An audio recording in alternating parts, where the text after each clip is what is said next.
लोकसभेचे विरोधी पक्षनेते राहुल गांधी आज पुणे दौऱ्यावर छात्रों की गूंज या कार्यक्रमातून विद्यार्थिनींसोबत साधणार संवाद। ही छात्रों की गूंज नाही पैशांची गूंज, राहुल गांधींच्या छात्रों की गूंज नवनाथ या कार्यक्रमावरती नवनाथ बन यांची हे टीका। तर कार्यक्रमाला येण्यासाठी विद्यार्थ्यांना पैसे दिले असा नवनाथ बन यांचा आरोप। राहुल गांधी यांच्या कार्यक्रमासाठी पोलिसांकडून 30 अटी देखील ठेवण्यात आलेल्या आहेत। अमित शहा यांच्या दौऱ्यावेळी अशा अटी टाकतात का? राहुल गांधींच्या कार्यक्रमावरील अटींवरून संजय राऊतांचा पोलीस प्रशासनावरती हा हल्लाबोल। राहुल गांधींना फुटेज मिळवण्याची भूक आहे। राहुल गांधी यांचं आंदोलन म्हणजे स्वस्त राजकारण। संसद मार्ग पोलीस ठाण्यातील आंदोलनावरून जेपी नड्डा यांचा हा राहुल गांधींवर घणाघात। राहुल गांधींचा छात्रों की गूंज हा कार्यक्रम ऐतिहासिक होणार, काँग्रेसचे नेते विश्वजित कदम यांचं हे वक्तव्य।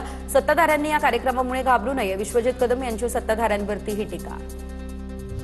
पुण्यात राहुल गांधी हजारो विद्यार्थ्यांसोबत संवाद साधणार। राहुल गांधींच्या स्वागतासाठी पुण्यात बॅनरबाजी। पुण्यातील विविध चौकांमध्ये काँग्रेसकडून राहुल गांधींच्या स्वागतासाठी बॅनर।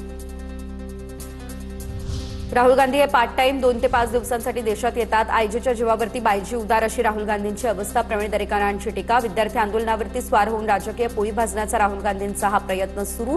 राहुल गांधी यांच्या आंदोलनावरून भाजप नेते प्रवीण दरेकर यांचा हल्लाबोल।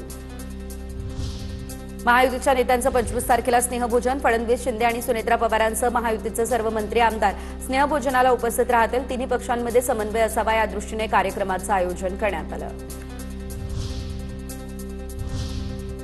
आणि यानंतर बघूया टॉप 9 महत्त्वाच्या बातम्या। आरएसएस आणि आयएसआयचा संबंध असल्याचा प्रकाश आंबेडकरांचा आरोप। श्रीलंकेमध्ये राम माधव आणि आयएसआयच्या माजी प्रमुखांमध्ये भेट झाली।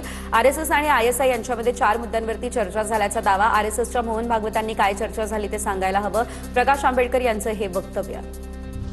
एकनाथ शिंदे पुन्हा महाराष्ट्राचे मुख्यमंत्री व्हावे अशी सर्वांची इच्छा आहे, आमदार संजय गायकवाडांचं हे वक्तव्य। फडणवीस दिल्लीमध्ये आणि शिंदेंना मुख्यमंत्री असे मलाही वाटतं, आमदार संजय गायकवाड यांची ही प्रतिक्रिया समोर। भाजपचे राष्ट्रीय अध्यक्ष नितीन नवीन यांच्या नव्या टीमची आज बैठक। आज दिवसभर 3 वेगवेगळ्या बैठका देखील पार पडणार। बैठकांमध्ये पक्षाची संघटना आणि आगामी कार्यक्रमांवरती चर्चा होणार। अमित ठाकरे हे नाशिकमधील मराठा विद्याप्रसारक संस्थेच्या महाविद्यालयामध्ये दाखल झालेले आहेत। अमित ठाकरे KSKW या कॉलेजमधील विद्यार्थ्यांसोबत संवाद साधतील। मनसे विद्यार्थी सेनेचे सदस्य नोंदणी मनसे विद्यार्थी सेनेच्या शाखेचं उद्घाटन करतील। दुपारी 2:30 वाजता अमित ठाकरे यांची पत्रकार परिषद देखील होणार आहे। कोल्हापूरमध्ये राष्ट्रवादीच्या 23 वर्षीय नगरसेविकेचा विनयभंग। नगरसेविका मानसी लोळगेंची जुना राजवाडा पोलीस ठाण्यामध्ये तक्रार। सामाजिक कार्यकर्ता तानाजी जाधववरती विनयभंग केल्याचा आरोप। वारंवार अश्लील शिवीगाळ धमकी दिल्याचा देखील या तक्रारीमध्ये उल्लेख। धाराशिवमध्ये भाजपमध्ये गेलेल्या नगरसेवकांविरोधात ठाकरे सेनेचे बॅनर्स। काही दिवसांपूर्वी ठाकरेंच्या 9 नगरसेवकांचा भाजपमध्ये प्रवेश। गद्दारी करणाऱ्या नगरसेवकांपासून सावधान, ठाकरे सेनेची बॅनरमधून ही टीका।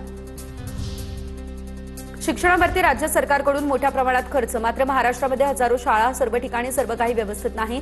मंत्री छगन भुजबळ यांचं हे वक्तव्य। तर काही ठिकाणी उणीवा आहेत त्या दुरुस्त करण्याचा प्रयत्न करू, छगन भुजबळ यांचं हे आश्वासन।